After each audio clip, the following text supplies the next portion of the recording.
সকল মোৰ নতুন এটা ভিডিঅ'লৈ আপোনালোকক স্বাগতম জনাইছোঁ। মই নিজে পচাই থোৱা ওলকবি গুটিৰ পুলিখিনি কি ধৰণে আজি ৰোপণ কৰিছোঁ সেই বিষয়ে আপোনালোকক সবিশেষ দেখুৱাইছোঁ।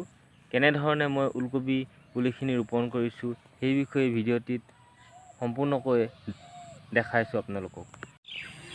এতিয়া আমি ওলকবি পুলিখিনি লাহে লাহে এটা এটাকৈ উঘালি লৈছোঁ। বৰ সিমান এটা ভাল নহ'ল পুলিখিনি, হেঙা হেংকৈ দুটা এটা ওলালে। বৰষুণটো আগতে বেছি হোৱাৰ কাৰণে পুলিখিনি সিমান ভাল নহ'ল। তেও 500-600 মান পুলি ওলাব চাগে। এনেধৰণে ওলকবি পুলিখিনি লাহে লাহে উঘালি লৈছোঁ। ওলকবি পুলিখিনি বৰষুণৰ কাৰণে চালি দি টিং দি থৈ দিয়াৰ কাৰণে পুলিখিনি লেংবালে, অৰ্থাৎ শিপাবিলাক বেছি দীঘল হ'ল আৰু বেকা বিকি হ'ল ওলকবিখিনি। যি কি নহওক তেনেকৈ ওলকবিখিনি লাহেকৈ উঘালি ল'লোঁ। এতিয়াই উঘালি লোৱা ওলকবিখিনি আমি বেয়া নহ'বৰ কাৰণে এয়া দৰবৰ পানী কৰি লৈছোঁ, ইণ্ডোফিলৰ পানী ইয়াত তিয়াই লৈছোঁ।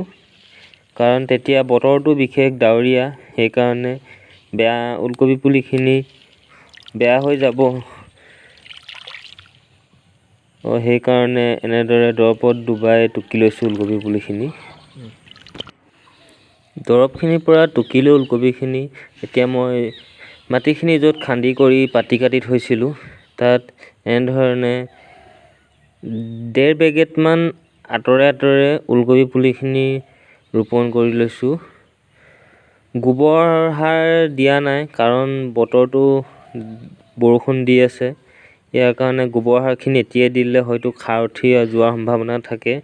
সেইকাৰণে পিছত গোবৰ সাৰ দিয়া হ'ব। এনেধৰণেই ওলকবি পুলিখিনি লাহে লাহে ৰুই আছোঁ।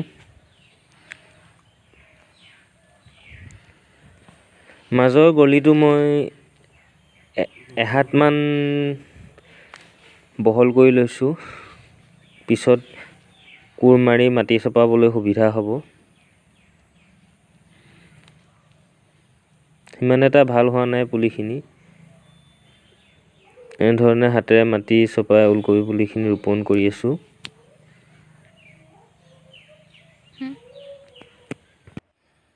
এনেধৰণে আমাৰ কবি পুলিখিনি ৰুই এতিয়া প্ৰায় হৈছেগৈ আৰু প্ৰায় 500 মান পুলি এনেধৰণে ৰোৱা হ'ল।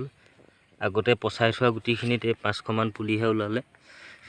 এনেধৰণে ৰ'দটো অলপ দি থকাৰ কাৰণে এনেধৰণে পুলিখিনি লেহৰ হৈ গৈছে।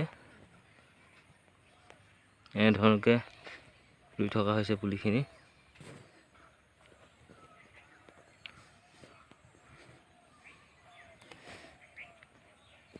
আজিলৈ ভিডিঅ'টো ইমানেই।